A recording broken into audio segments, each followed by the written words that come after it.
రోజులుగా నిన్న ప్రధానమంత్రి గారి సభకు పెద్ద ఎత్తున హాజరైనటువంటి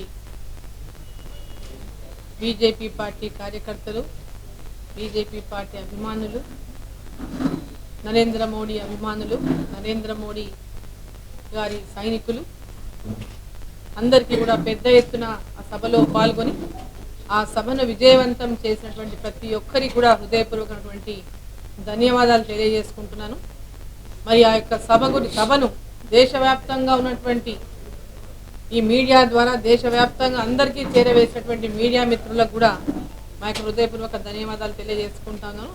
ఇంతకుముందు శాంతి కుమార్ గారు చెప్పినట్టు ఎర్రటి ఎండలో మరి ఆ సభకు ఎంతో దూరం నుంచి దాదాపు 5 కిలోమీటర్ల నుంచి ఎంతోమంది మహిళలు, రైతులు, యువకులు, వృద్ధ మహిళలు కూడా నడుస్తూ ఆ ఎండలో మోడీ గారి సభకు పరుగున వాళ్ళు వస్తున్నటువంటి వాళ్ళ ఉత్సాహాన్ని చూస్తే, ఆ ఎండలో అంత దూరం నడుచుకుంటూ వస్తున్నటువంటి మరి ఉత్సాహాన్ని చూస్తే మరి నిజంగా ఈరోజు నరేంద్ర మోడీ గారి యొక్క నాయకత్వాన్ని మళ్ళీ మరి ఈరోజు ఈ దేశంలో ప్రజలు ఏ విధంగా కోరుకుంటున్నారో అదేవిధంగా మహబూబ్ నగర్ ప్రజలు కూడా నరేంద్ర మోడీ గారి యొక్క నాయకత్వాన్ని మళ్ళీసారి ప్రధానమంత్రి కావడాన్ని అందరూ కూడా స్వాగతిస్తున్నారనేటటువంటి విషయాన్ని దానికి మద్దతు ఇస్తున్న విషయాన్ని నిన్నటి సభ తేల్చిందని చెప్పి సందర్భంగా నేను తెలియజేస్తా ఉన్నాను.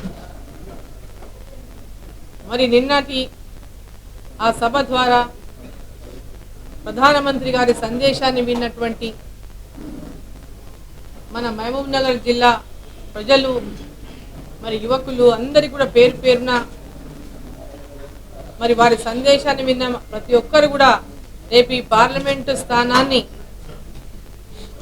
గెలిపించి మరి ఖచ్చితంగా మోడీ గారికి, మన ప్రధానమంత్రి నరేంద్ర మోడీ గారికి మళ్ళీ ఒకసారి ప్రధానమంత్రి కావడానికి బహుమతిగా ఇస్తారనేటటువంటి విశ్వాసాన్ని వ్యక్తం చేస్తా ఉన్నా.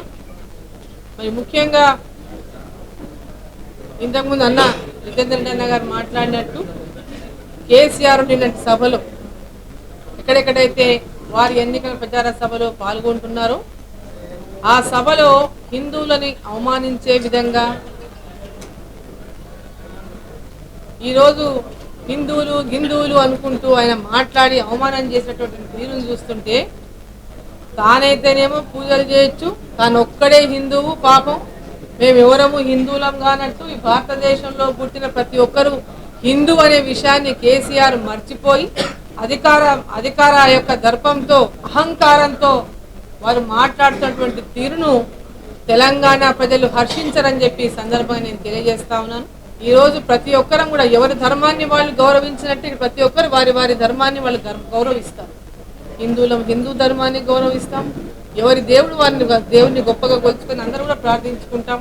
అట్లా ప్రతి ఒక్కరు ఎవరు ఏ మతమైనా వారి ధర్మాన్ని వారి నమ్మకాన్ని వాళ్ళు గౌరవించుకుంటున్నటువంటి సందర్భంగా ఈరోజు కేసీఆర్ గారు మన హిందువులను అందరినీ కూడా అవమానించడం అనేది ఏమాత్రం కూడా సరైంది కాదని చెప్పి సందర్భంగా తెలియజేస్తా ఉన్నా.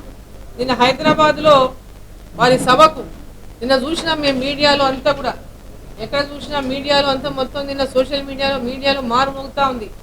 ముఖ్యమంత్రి గారి సభకు జనాలు లేక వెలబెలబోయింది, ముఖ్యమంత్రి గారు సభకు గైరు హాజరు, జనాలు రానందుకు ముఖ్యమంత్రి గారి సభలో ముఖ్యమంత్రి గారి సభ రద్దు, సభలో పాల్గొనలేదు అంటే ఈరోజు హైదరాబాద్ నగరం నడిబొడ్డులో ఉన్నటువంటి 3 పార్లమెంటు నియోజకవర్గాల నుంచి మొత్తం అక్కడ ఒంటి చేత్తో మొత్తం అసెంబ్లీ స్థానాలను కైవసం చేసుకున్నటువంటి టిఆర్ఎస్ పార్టీ ఈ ఎన్నికలు దేశంలో ఈ కేంద్రంలో ఎవరు అధికారంలోకి రావాలి, కేంద్ర ప్రభుత్వంలో ఎవరు అధికారంలో ఉండాలని నిర్ణయించేటటువంటి ఎన్నికలు.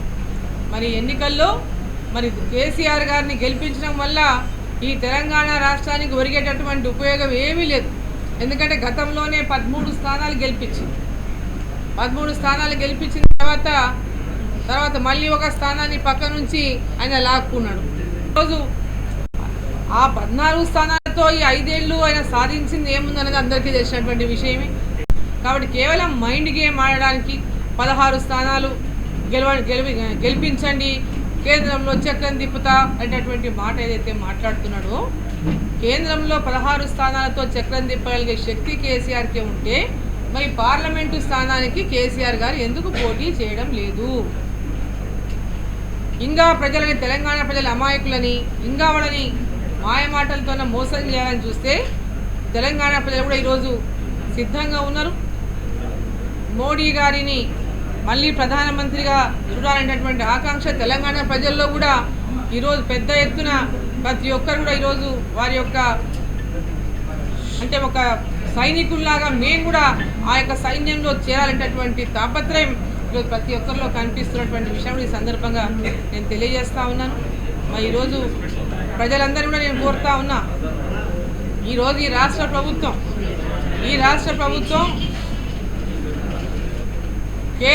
రాష్ట్ర ప్రభుత్వం మొత్తం 2.5 లక్షల కోట్ల అప్పులతో కంప్లీట్గా తెలంగాణను అప్పుల రాష్ట్రంగా మార్చివేసినటువంటి నేపథ్యంలో రేపు ఈ తెలంగాణని ఆదుకోవాలన్నా ఏ విధంగా ప్రజలకు పెన్షనే కానీ, ఈరోజు ఇప్పుడు గొర్రెల పథకం ఉంది, గొర్రెల పథకమే కానీ, అదేవిధంగా ఈరోజు మిషన్ భగీరథ పథకమే కానీ, ఈరోజు ప్రాజెక్టులే కానీ, ఈరోజు NHRMఏ కానీ, ఏ విధమైనటువంటి పథకాలు కేంద్ర ప్రభుత్వం నిధులు పెద్ద ఎత్తున వస్తున్నాయో ఆ పథకాలన్నింటినీ కూడా వచ్చిన నిధులు పక్కదారి పట్టించింది. కేంద్రం నుంచి ఏమీ రాలేదు, మొత్తం తన నిధులుగా తనే పేరు పెట్టుకొని ఈరోజు ముఖ్యమంత్రి గారు వాటిని ప్రకటించుకుంటున్నారు. మరి ఇటువంటి ఈ సందర్భంగా ప్రజలందరూ గమనించాలని, కేంద్ర ప్రభుత్వం సహకారం లేనిదే భవిష్యత్తులో తెలంగాణ రాష్ట్ర ప్రభుత్వం మనుగడ కూడా కష్టమయ్యేటటువంటి పరిస్థితి ఉందని, కేంద్రంలో మరి నరేంద్ర మోడీజీ గారి యొక్క గవర్నమెంట్ తప్పకుండా రాబోతా ఉంది.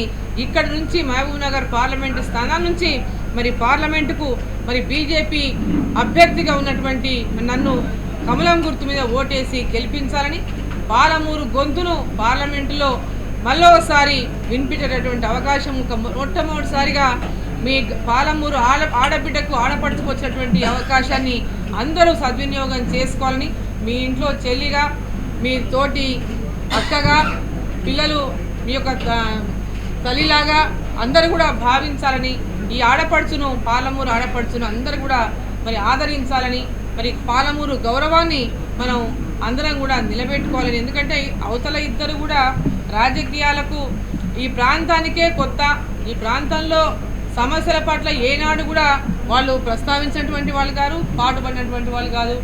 ఇంకా ఇంకొక అభ్యర్థి అయితే, ఇంకో పార్టీ అభ్యర్థి అయితే అసలు రాజకీయాలకే కొత్త. మరి ఇటువంటి సందర్భంలో ప్రజలతో సంబంధాలు లేనటువంటి వాళ్ళు, పరిచయాలు లేనటువంటి వాళ్ళు, ప్రజాసేవలో కేవలం అంటే పారిశ్రామికవేత్తలను ఈరోజు రంగంలో దింపుతున్నటువంటి టీఆర్ఎస్ పార్టీ యొక్క ఉద్దేశం ప్రజలకు సేవలు అందించడానికా, లేకుంటే రాజకీయాన్ని వ్యాపారంగా మార్చడానికి అనేది కూడా ప్రజలందరూ ఆలోచించాలని, ప్రజలకు సేవ చేసేటువంటి వ్యక్తులుగా, మరి ప్రజలకు అందుబాటులో ఉండేటటువంటి వ్యక్తులుగా ఉన్నటువంటి ఈ పాలమూరు జిల్లాలో అన్ని సందర్భాల్లో కూడా పాలమూరు ప్రజల యొక్క కష్టాల్లో, సుఖాల్లో పాలు పంచుకుంటున్నటువంటి మరి నన్ను ఆదరించాలని కూడా నేను సందర్భంగా కోరుతాను.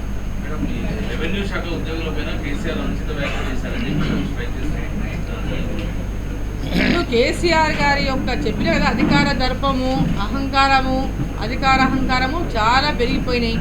ఈ ఉద్యోగస్తులు ఏమున్నది, నేను ఏం చేస్తే వాళ్ళు వీళ్ళంతా నా కింద పని చేస్తున్నటువంటి ఒక సర్వెంట్లు, వారిని ఒక సర్వెంట్ లాగా భావిస్తున్నారు ముఖ్యమంత్రి గారు. వాళ్ళు ప్రజాసేవలో వాళ్ళు కూడా భాగస్వాములు. ఈరోజు ప్రభుత్వంలో ఏ సేవలు అందించాలన్నా ప్రభుత్వోద్యోగులు అందరూ దీంట్లో భాగస్వాములు. ప్రభుత్వంలో వీళ్ళంతా కూడా కలిసి నడుస్తున్నటువంటి వాళ్ళని ఆయన భావించడం లేదు. ఆయన కేవలం తాను ఏది ఇష్టం వచ్చినట్టు చేసుకుంటా అనేటటువంటి, మీరు ఏమి చేసినా ప్రశ్నించడానికి లేదు అన్నటువంటి ధోరణితోన ఈరోజు రాష్ట్ర ప్రభుత్వంలో ఉన్నటువంటి ముఖ్యమంత్రి గారు ఈరోజు వ్యవహారం చేస్తూ ఉన్నారు. మొన్న కూడా ఉన్నటువంటి మంత్రి గారు కూడా ఐఆర్ పిఆర్ ఇవ్వనవసరం లేదు, ఐఆర్ పిఆర్ ఉద్యోగస్తులకు ఇవ్వనవసరం లేదు, వాళ్ళు ఉద్యోగస్తులు మనకు ఓటు వేయలేదు కాబట్టి వాళ్ళకి ఇవ్వాల్సినటువంటి అవసరం లేదు అనే మాట కూడా వాళ్ళు మాట్లాడిన విషయాన్ని అందరూ గమనించాలని చెప్పి ఈ సందర్భంగా తెలియజేస్తాము.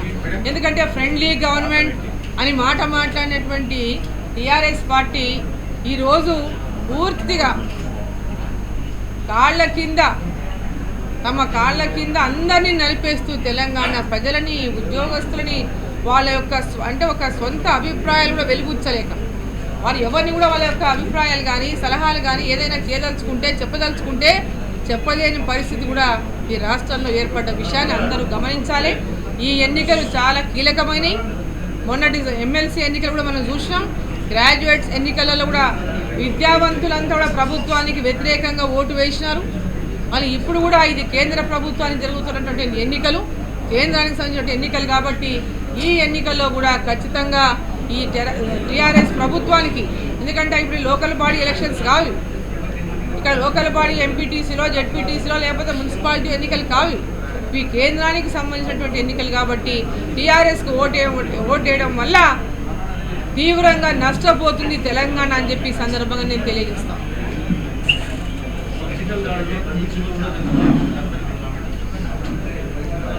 ఆయనకు ఇప్పుడు చెప్తున్న ఒక హిందుత్వం అనేటువంటి ప్రశ్నించినటువంటి వ్యక్తి, దేశం అంటేనే గౌరవం లేనటువంటి వ్యక్తి, ఈ దేశ గౌరవాన్ని కూడా అగౌరవపరుస్తున్నటువంటి వ్యక్తి కేసీఆర్ గారు. ఈరోజు సర్జికల్ స్ట్రైక్ మీద కేసీఆర్ గారు మాట్లాడటం అంటే మరి అంతకంటే దారుణమైనటువంటిది ఇంకోటి లేదు. అంటే ఈ దేశ గౌరవం వాళ్ళకు ముఖ్యం కాదు, రాజకీయమే ముఖ్యము. కేవలం రాజకీయం కోసం, అధికారం కోసమే వాళ్ళు ఏదైనా మాట్లాడగలుగుతారు. మసూద్ అనే ఉగ్రవాది చీమ కూడా చచ్చిపోలేదు అన్నాడు. అంటే కేసీఆర్ గారు మన సైనికులను నమ్మడు, మసూద్ని నమ్ముతాడు, అందుకే ఆ మాట అన్నాడు. Please subscribe. Please like and subscribe. Do subscribe. Hi, this is Nurun Sharif. Like, share and subscribe to Wi-Fi TV. ఈ వీడియో కనుక మీకు నచ్చినట్లయితే లైక్ చేయండి, షేర్ చేయండి, సబ్స్క్రైబ్ చేయడం మాత్రం మర్చిపోకండి. Please subscribe to Wi-Fi TV.